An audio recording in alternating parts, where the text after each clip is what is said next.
Welcome to Dub Nation, the official show of the Utah Warriors of Major League Rugby. I'm Jarom Jordan. He's Banksy. We got a lot to talk about today, namely Toronto not going to play in 2024, what that means for next season, plus what it means for the future up north.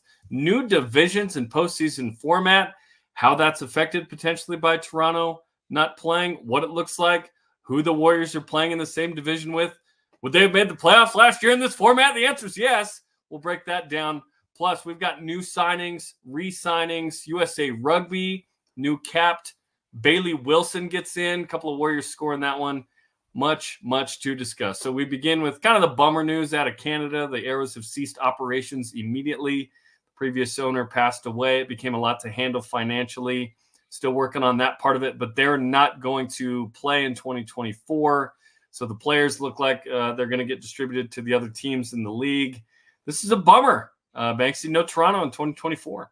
I mean, it's been an incredibly tough few months, really, for that entire franchise and for Canadian rugby, with the passing of Bill Webb and his family kind of assuming the responsibilities of what was really his dream and his passion project that became Major League Rugby. He was one of the big figureheads in the league being established and was one of those, kind of founding forces that we can really be grateful for his existence. Now, kind of reading between the lines, I don't think they're shuttering the team. I think we're just not going to see the Arrows this year. And hopefully they'll be able to regroup, possibly sell the team or get a new investor behind the team. And then we'll see them again in the next season. But remember, this is a team that during COVID completely shifted their operations to Atlanta as well. So there is so much as a league that we can be thankful for that the Toronto Arrows did that I hope the forces that be behind the scenes rally behind the franchise up north. We jokingly say, the Canadian B team, but it really is an incredible force for North American rugby and has been a great development for rugby across the entire country of Canada and, of course, the MLR landscape as a whole. Yeah, it's bummer news because you don't want to lose any teams. But now it's the fourth team that we've kind of lost here. Hopefully Toronto comes back. Like you said, they didn't completely fold it up. Careful how you say that, because let's be honest, Glendale bailed on their own for control issues, right? And then Austin and LA was one bad egg that spoiled a bunch. And so really this is the only kind of significant hurdle that the league has seen as far as its franchise growth. There's a lot of naysayers online and a lot of doubters. Oh, fourth franchise buried by this is just another chance for the haters to pile on hot garbage. There's 12 other fantastic franchises in the league right now that the rugby community across North America needs to shut up and get behind, or just go away. We don't want you. We don't need you. We don't need your attitude. Rally behind your rugby community, and let's continue to build this thing, people. I wish you'd have an opinion per the norm. But, yeah, 12 teams are still in it, like you mentioned. Whatever the reason, fourth team we've lost in 7 years. But as you mentioned, and we'll get to kind of what this year looks like, I think that most of what they had planned still works. So Glendale, LA, Austin, Toronto out, but you still have a lot of good there. Of course, Rugby ATL has moved to LA. Still TBD on what that team name is, by the way. Right now it's Los Angeles Rugby. And then, of course, Miami is the new team in the league. Okay, we move on to the new divisions and postseason format. Now, these graphics are going to have Toronto on them because that news came out literally yesterday about Toronto. And when the divisions and postseason format came out, it included, of course, Toronto. So we've got 3 divisions now instead of 2 conferences. LA, San Diego, Seattle, Utah in the West, Chicago, Dallas, NOLA, Houston in the Central. And then in the East, New England, New York, DC, and Miami. Then you go to the season format and the postseason. The schedule. Each team plays every other team at least once. This actually gets jacked up with no Toronto. So one option you could look at here is, what if everybody played everybody once, then you played your division foes twice, now you're up to 14, and then you just play one more other team from each division that gets you to 16 and 18. Like, do you like that idea for an adjustment? They are going to have to figure that out with no Toronto. I think that's a great idea, and it's a simple shift as well to be able to keep the accountability in those different divisions with the West, Central, and the East. I like the combination of this and the way that the league has gone, because it's something that we're familiar with in North America, especially the way, if you're a Major League Baseball fan, you see the divisions break up. There is an imperative on winning your division and getting the number one seed. All of that still holds true in a playoff format that we know and love here in North America. But it also gives the seeding, like traditional rugby fans from, any of the Southern Hemisphere countries or over in France and the UK, that the points during the season matter. And especially for the Utah Warriors, where this would have put us last year, makes a huge difference. So adjusting to this format is great. I think your solution, a very simple one with the even teams having 4 in each division now with the pausing of Toronto's operations. I think that's a great idea, Jarom. And then, draw names out of a hat for who that extra game is going to be, home or away. Yeah, and you can rotate how that works year by year. Oh, yep, we're going to play, but everybody plays everybody. But yeah, every couple of years you get to go to, I guess it'd be every, 6 or 8 years you'd play everybody at everybody's stadium. And who knows what the future looks like as we've seen. Okay, to the postseason. This is where it gets good. The winners of each division clinch top seeds. Okay, 1, 2, 3. And then it's 5 at large. This is where the Warriors would have made the playoffs last year in this situation. They had a high point total, but they were in the wrong conference. Now we don't have East and West meeting up. We just have straight up 8 best teams, 3 division champs plus 5. You're in. This is a fairer situation, and a situation that I think is really good. 8 of the 12 will make it, so only 4 don't make it. I really like this. I'm looking forward to this. I think it's a great format. The Warriors found themselves in 4th place last year. The top 3 teams went into the playoffs. Now, if we look back, the Warriors, if we had been in the East, would have been the 2 seed at the end of the season. So now if we look at the schedule, we go in as the 4 seed and play the 5 and have a chance to go to the second round and play spoiler for a lot of different people. This makes the postseason so much more exciting because now you have really good teams with a chance to push into the late rounds and a chance to fight for a championship, not sitting on the sidelines simply because they were in the wrong division. And when your league is huge, I see where sometimes that's tough, but this league isn't huge. It's 12 teams. It's still growing. I do like the malleability, the adjustment that's being made to, hey, that didn't work as well as we were hoping the last year or two. It was still good, but it's not like the best postseason competition we can muster here. Although it was fair to the conferences and whatnot, this is better. Obviously, we're a little jaded from last year. We're like, yeah. If you're like DC in the East, you're like, no, it's great. What are we doing? But I think it's an upgrade, and you've expanded the playoffs a bit here, more included, and we've seen this in various sports, but I think it's going to be good. So let's go. I think it's very well thought out, and I'm excited for it. If you're ready to get in the stands and see your team fight for a postseason chance, because we're going to be there, baby, make sure you rock the 4 stripes and the red and black. The team store is open right now. Get your Warriors gear and the best-looking kit in all of Major League Rugby. Visit the website now, shop.warriorsrugby.com. 'Tis the season. You need stocking stuffers or gifts for that rugby fan in your life. It's all there at your fingertips. Shop.warriorsrugby.com.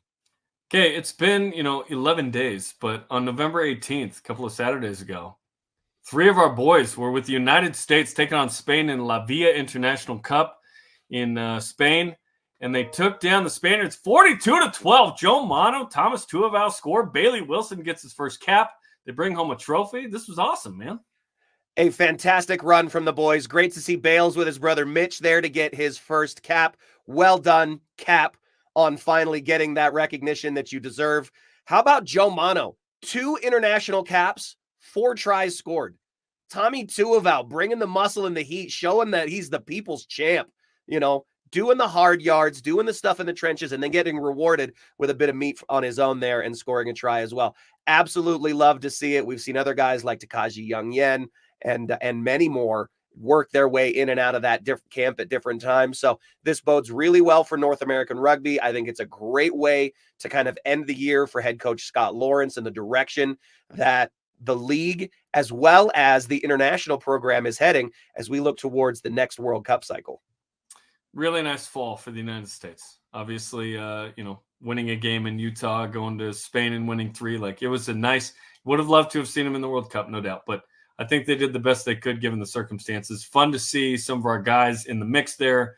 And Bailey Wilson walks back into camp with the Warriors with a little more street cred, right? Yeah, capped with the USA, which is awesome. And you got to check out Bailey and the boys because guess what? The season's just around the corner. Make sure you get your season tickets. They are available now. Not only is it the best home field advantage in all of Major League Rugby, but there's not a bad seat in the house. And if you're a season ticket holder, you can pick yours out now by calling 801-477-7652. That's 801-477-7652. Couple of re-signings to announce. South African loosehead prop Franco Vandenberg and Fijian hooker Tuveti Vungakoto have re-signed with the Warriors. These guys have been a big part of the team for a couple of years now. And both of them getting healthy and recovering from some injuries. So great to see them kind of rewarded for that loyalty. And 2 dynamic players in their own right. We've seen Tuveti Vungakoto score so many tries off the back of that maul. We have a great hooker pairing now in the 1-2. Oh, yeah, absolutely. Carrying it like it's a loaf of bread. His hand's so big. Just palms the ball. That Fijian flair, even from the number 2. So fantastic to see. Franco, so big and strong. I think this really sets up the engine room of the Utah Warriors and that front row in such a great way. Okay, a couple of new signings. Let's talk to you about it. Scrum half Logan Crowley, 27-year-old, 5'9", 175, from Taranaki, New Zealand. Is that how you say it? From New Zealand? That's nice the way you rolled the R. That was good.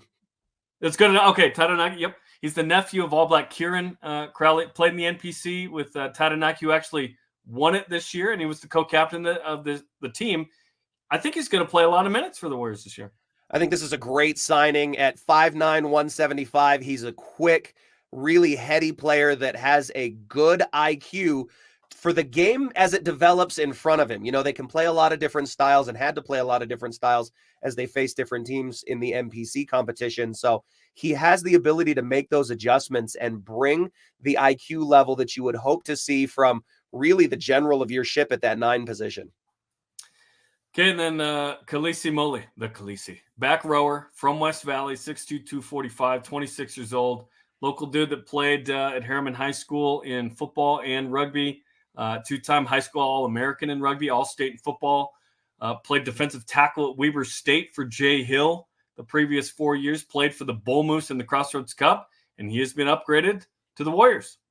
This is as no-brainer a signing as it gets when you talk about pathways developments. When you look at the players locally that we continue to find, Khaleesi is the prime example of a guy that grew up playing ball here, came home and continued to develop his game and his physical skills.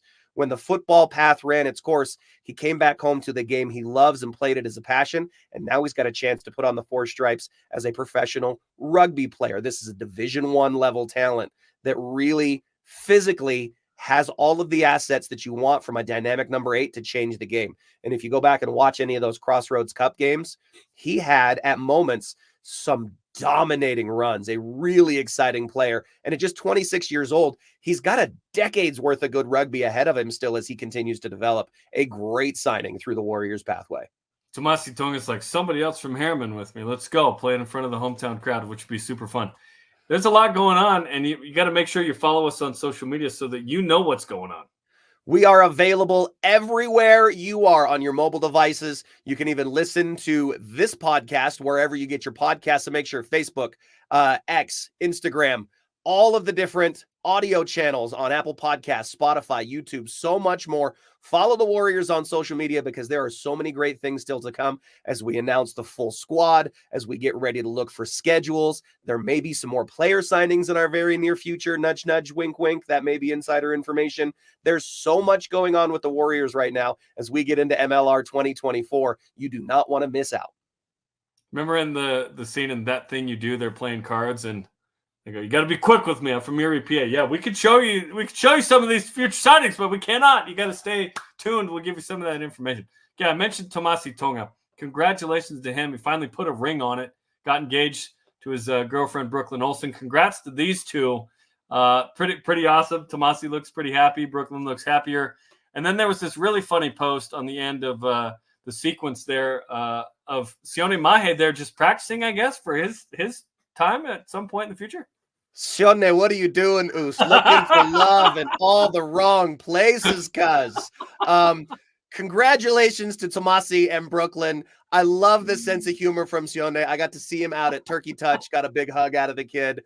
This is the type of, when we talk about the culture of an actual rugby club and not just a professional franchise, these are the moments that matter. I was able to hang out with Matt Jensen and some others where they were literally talking about, the next generation of Warriors as they have kids and families and those relationships continue to build. Tomasi and now his fiance, Brooklyn. Sione, look, we'll find you a girl somewhere, Sione. It's fine. There's lots of fish in the sea, bruv. Your time will come. Yeah, he's trying to find love in a hopeless place. It's the song.